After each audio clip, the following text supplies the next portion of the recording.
It began the night of our January school play. Not my self-consciousness, but my story of overcoming it. We had a party on stage after the play. Oh, I wasn't in the cast. Not me. I was on the stage crew. But I'll tell you about that later. The point is, somebody grabbed a spotlight and started a sort of game. When the light stopped on you, you'd have to get up and make a speech. Jack sure did all right, but why not? He was the star of the play. That sort of thing was easy for him. Of course, I wanted to do well, too. I wanted to shine. I started planning what I was going to say. I'd wow 'em. And then it happened. There I was, in the spotlight, and I felt uncomfortable, and awkward, and different. And they were all watching me, and laughing. At what? At me? Well, what was I doing wrong? Did I look funny?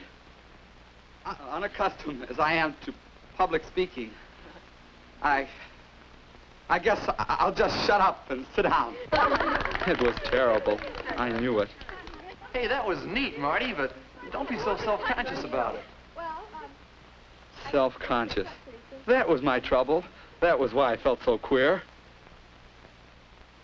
And I began to remember other times I'd had the same feeling.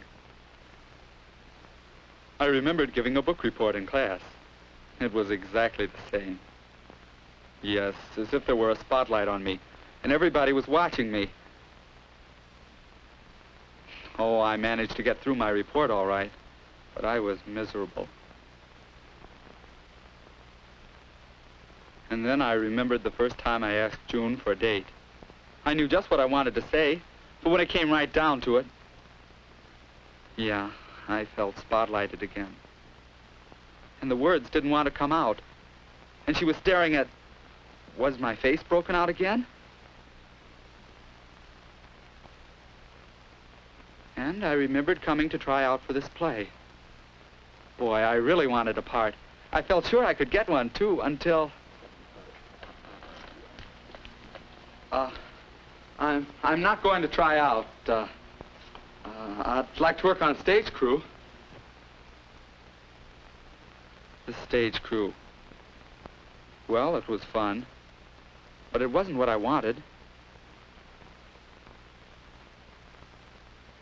Yeah, the night of the party, Jack said it, and I knew he was right. Self-conscious. I felt I could never get up in front of the class, or ask a girl for a date, or do anything in public again. Yeah, I was a self-conscious guy. I couldn't even stay out the party. Yeah? Yeah. Coach is showing us this little block. Come in like this and up. Oh, hi, Marty. Oh, hi, Jack. Okay. Say, what happened to you last night? I didn't feel so good. Oh, too bad. Boy, wasn't that something when they had that spotlight on us? Gee, I was so scared my knees were knocking. I could hardly talk. You were self-conscious? Sure, I guess everybody is sometimes. Everybody? I guess that's right. Say, listen, I've got to get to class. Sure hope you're feeling better. All right, so long. So long. Everybody's self-conscious. After that, I began to notice other people. Bill, for example. He always seems relaxed and comfortable. But a couple of years back, I can remember what a self-conscious guy he was. He really has overcome it. Then there's Anne. She likes to play for people.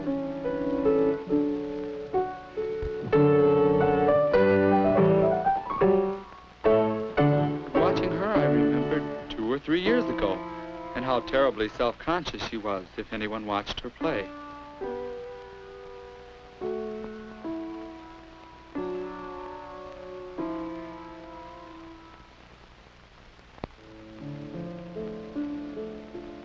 certainly has changed.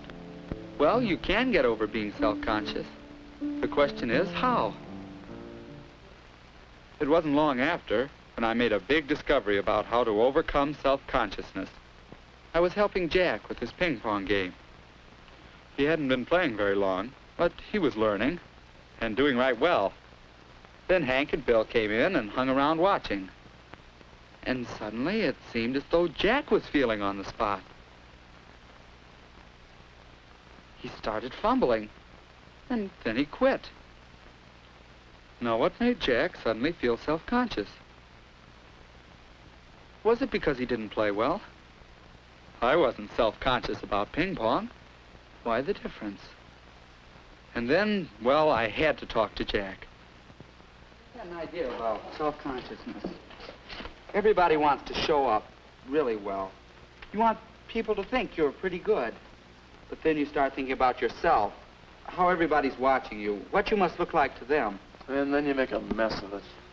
Sometimes, but usually you don't. You just think you do.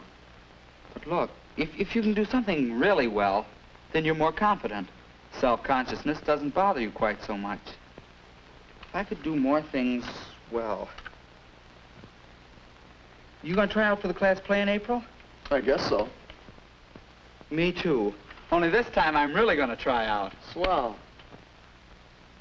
All right, Sue. Thank you, Marty Hanson? Hello, Marty. Are you going to help us out in the stage crew again this time? Well, thanks. But this time I really want a part in the play. Why, that's fine. Why don't you go ahead and read some lines for me?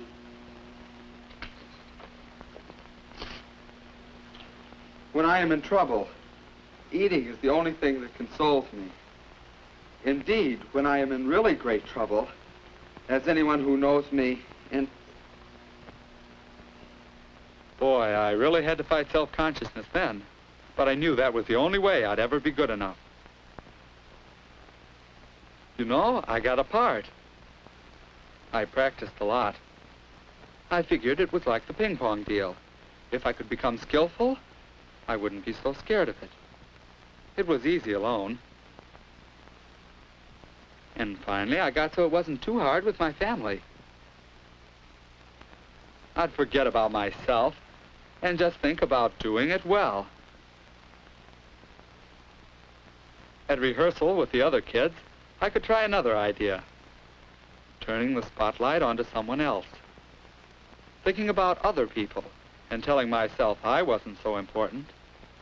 And it worked part of the time. But when it came my turn to speak, then where could I turn the spotlight? While we're stopped, let me remind you all of something.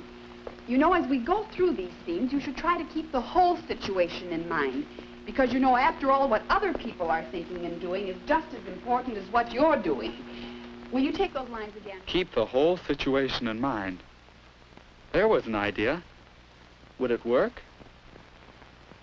At the present moment, I'm eating muffins because I'm unhappy. Besides, I am particularly fond of muffins. Well, I eat them. They were laughing, but now I knew they were laughing at the situation, not at me. Yes, it really helps to develop skills, so I can concentrate on what I'm doing instead of how I'm doing it. It helps to think of other people and remember that I'm not so important. And it helps to turn that spotlight on the whole situation. Then I can almost forget to be self-conscious. Almost is right. I'm getting closer now, because I'm getting more and more practice in turning the spotlight onto the situation as a whole. It helps in class, too. When I feel self-conscious, I remember that the class isn't interested in me, but in what I have to say. Well, there it is. I still feel a little self-conscious at times. But by concentrating on others, by doing my best to make the whole situation easier, I overcome my own self-consciousness. It helps me enjoy being with people And I think it helps people enjoy being with me. It could help you, too, couldn't it?